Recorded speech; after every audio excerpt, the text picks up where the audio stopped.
Qian ಗುರು ಪ್ರತಾಪ್ ಅವರು ಈ ರೇಂಜಿಗೆ ಕೌಂಟರ್ಗಳನ್ನ ಕೊಡ್ತಾ ಇದ್ದಾರೆ. ಸೊ ಬಿಗ್ ಬಾಸ್ ಇತಿಹಾಸದಲ್ಲೇ ಫಿನಾಲಿ ವೀಕ್ ನಲ್ಲೂ ಕಿತ್ತಾಡ್ತಾ ಇರೋದು ಇದೇ ಮೊದಲು. ಸೊ ಈ ರೀತಿಯಾದ ಟಾಸ್ಕ್ಗಳು ಕೂಡ ಅವಶ್ಯಕತೆ ಇತ್ತಾ? ಸೊ ಲೈವ್ ಬಗ್ಗೆ ಆಲ್ರೆಡಿ ಹೇಳಿದ್ದೀನಿ, ಪ್ರತಾಪ್ ಅವರು ಎಲಿಮಿನೇಟ್ ಆದ್ರು ಅಂತ ಬ್ರೇಕಿಂಗ್ ನ್ಯೂಸ್ ಕೊಟ್ಟಿದ್ದೀನಿ. ಬಟ್ ಅವ್ರು ಎಲಿಮಿನೇಟ್ ಆಗೋದಿಲ್ಲ. ಸೊ 6 ಜನನು ಫೈನಲಿಸ್ಟು. ಸೊ ಅದಾದ್ಮೇಲೆ ವಿನಯ್ ಅವರ ಕೋರಿಕೆ ಪೂರೈಸುತ್ತೆ, ಮತ್ತೆ ಕಾರ್ತಿಕ್ ಅವರ ಕೋರಿಕೆ, ಅವರ ಸಿಸ್ಟರ್ ವಿಡಿಯೋ ಕಾಲ್ ಕೂಡ ಮಾಡ್ತಾರೆ. ಮತ್ತೆ ಕಾರ್ತಿಕ್ ಮತ್ತೆ ಸಂಗೀತ ಅವರ ಅಪೂರ್ವ ಸಂಗಮ ಕೂಡ ಆಗುತ್ತೆ. ಮತ್ತೆ ತುಕಾಲಿ ಅವರು ಅವರ ಉತ್ತಮ ಮೆಡಲ್ನ ವರ್ತೂರನಿಗೆ ಗಿಫ್ಟ್ ಆಗಿ ಕೊಡ್ತಾರೆ. ಮತ್ತೆ ವರ್ತೂರ್ ಅವರು ಒಂದು ಡ್ರೆಸ್ ಸೆಟ್ನ ತುಕಾಲಿ ಅವರಿಗೆ ಗಿಫ್ಟ್ ಆಗಿ ಕೊಡ್ತಾರೆ.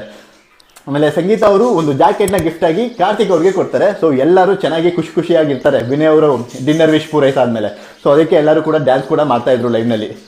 ಸೊ ನಿಮ್ಮ ಪ್ರಕಾರ 6 ಜನನು ಫೈನಲಿಸ್ಟ್ ಆಗಿದ್ದಾರೆ. ಸೊ 6 ಜನದಲ್ಲಿ ಯಾರು ವಿನ್ ಆಗಬೇಕು ಕಮೆಂಟಲ್ಲಿ ತಿಳಿಸ್ಕೊಡಿ. 6 ಜನದ ಹೆಸರು ಹಾಕೋಕ್ಕಾಗಲ್ಲ.